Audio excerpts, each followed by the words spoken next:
The European district, stretching from a scenic district to Beit Lynch building, passing through Sayyid Sultan Ali. In this district, there were the Russian, French, English, Austrian consulates, in addition to the European restaurant Hyde Park. It was one of the most beautiful districts of Baghdad in the 19th century. The consulate of France was adjacent to the Russian consulate, and next to it was the German consulate. All were in this place, near the Sayyid Sultan Ali Mosque. The consulates all overlooked the river to have access to the river transport necessary for travel. We even see in front of the British consulate, the British steamer Kemet embarked in front of the building. The beauty of the place also comes from the piers and the beach of the river where people were gathering. They came here to take drinking water, to bath, to rest, to embark on boats to travel, to receive travelers, to cross the river for a walk, among other things.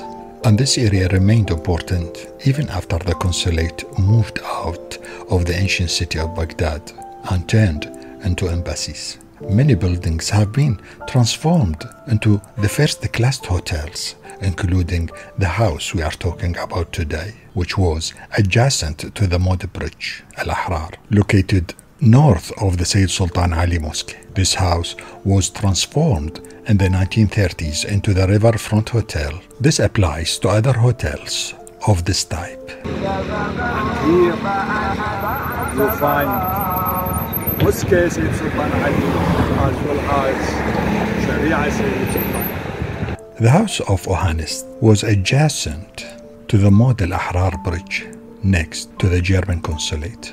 Ohanis was one of the ethnic Armenian elites in Baghdad, and when he died, he left his daughter Sara, also named Sara Khatoon or Sara the Rich, who found herself after the death of her father the most beautiful and richest girl in Iraq. Sara Khatoon was born in Baghdad in 1893, and her wealth includes money, orchards, farmland in Baghdad, Hilla, Suwera. It was said that the train needs 30 minutes to cross the borders of her properties. Of course, many wanted to marry her, including the governor of Baghdad, Nazim Pasha. But he didn't accept the refusal of her marriage proposal and continued to insist, even act with hostility towards her. It reminds us that sometimes good turns into a curse that haunts its owner and brings him more trouble than good. So much that he even wishes he had not received that good, and that he was poor and not the center of attention. The poor is safe in the convey, and not being handsome give you a certain rest. In 1910, following her refusal, the governor's soldiers broke into her home to arrest her. But before being arrested, she scaled the wall, sprinting her from her neighbor, the German consul in Baghdad, Hassa, but not being able to keep her at his house for fear of creating a diplomatic crisis, he immediately transferred her to Al-Naqib's house. Al-Naqib sheltered her there and provided her with full protection, so the governor didn't dare to attack the house. Al-Naqib is very popular in Baghdad, and no one dares to attack his house, not even the governor. So Sara stayed at home for 5 days, during which the governor arrested her 2 housekeepers on false charges and transferred her fiancé to Kirkuk for military service, even though he had paid the military service exemption tax. It was from this place, from the harbor Al-Masbagha, adjacent to Al-Mustansariya school, that Sara Khatoon escaped from this small port by the steamer Beit Lynch, and she fled to Basra and from there to India. Nazim Pasha tried to arrest her, but the captain of the ship stopped his soldiers because his ship was carrying the British flag, and the ships of the consulate were enjoying diplomatic immunity. Orders were given to the captain of the steamer to sail to Basra as quickly as possible without stopping in any town passing through. So she left for Bombay, then for Paris. In 1913, she married Daniel, an Iraqi Armenian. Then she returned to Baghdad with her husband in 1918 and took care of her fortune by herself. She named her son Percy after the man who saved her. In 1917, Sara Khatoon established an Armenian organization for the relief of displaced Armenians who survived the 1915 genocide. She helped Armenians arriving in Iraq and allocated camps for them.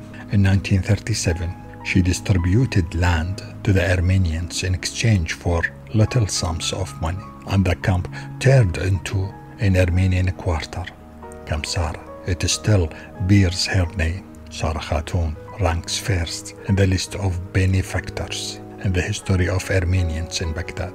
But unexpectedly, Sara's financial problems piled up, especially since she didn't know how to manage her wealth. And she was also surrounded by brokers who won her trust, but who were greedy for her heritage, and they cheated her.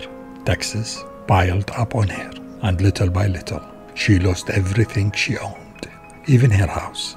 So much that her faithful housekeeper and personal driver took care of her for free until her death. Libarid Azadian, author of the book Memories of the River Tigers, spoke of a day when he met Sara Khatoon in Baghdad after she lost her fortune. Azadian says, in one blazing summer day at 2 o'clock in the afternoon, while driving my car, I saw Sara Khatoon waiting at bus stop without a hat to protect her head from the sun. It was an incredible sight. I figured she was going to have heat stroke, and I passed her initially, but I felt guilty and I decided to back up to the bus stop. I said to her, Madame Sara, please, I will take you in my car wherever you want. She answered me, thank you, my son. You are going to Badr. I told her, there is no difficulty, and I really hope that you will not refuse this request. I got out of the car and drove her in. She was sweating profusely. On the way, I said to her, Madame Sara, you don't know me. I am one of the immigrants who arrived in Baghdad, and we appreciate your moral and material support, and I am always grateful to you. You, through your charitable works, have become the pride of Armenians of Baghdad. There was no comment from her on my words. When we arrived, I opened the car door for her. After getting out of the car, she looked up and said to me, thank you, sir. And other memories from Muhyiddin Yunus, who were living near her. He said, I remember her as she was sitting at the entrance of her house, close to ours, and in front of her, a tray to sell nuts and another tray to sell fruit. Her financial situation was difficult at this point, although she owned a lot of residential land, but she was unable to dispose of it due to the accumulation of taxes. Sara Khatoon died in 1960 and was buried in the cemetery of Armenian Church located near At-Tayran Square. And this, the life of this respected and beloved person was ended. She who spent her life in charity. I hear this sentence repeating a lot in many places. Everything has an end in this world. Beauty, money, power, this history which repeats itself. The rise and the fall, the abundance and the scarcity, presence and absence, and the swings of Al-Eid are gone with the days of the festival and have become mere memories. And the beautiful young looks of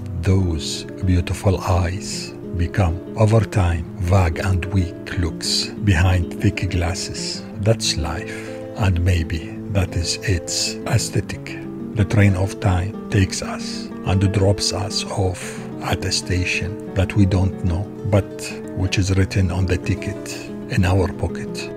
It may be true that she couldn't manage her wealth, but she was able to save and relieve the suffering of many people. And this in itself is considered one of the most noble and greater acts from the virtuous lady whose name will resonate in Sara quarters. Goodbye, Sara.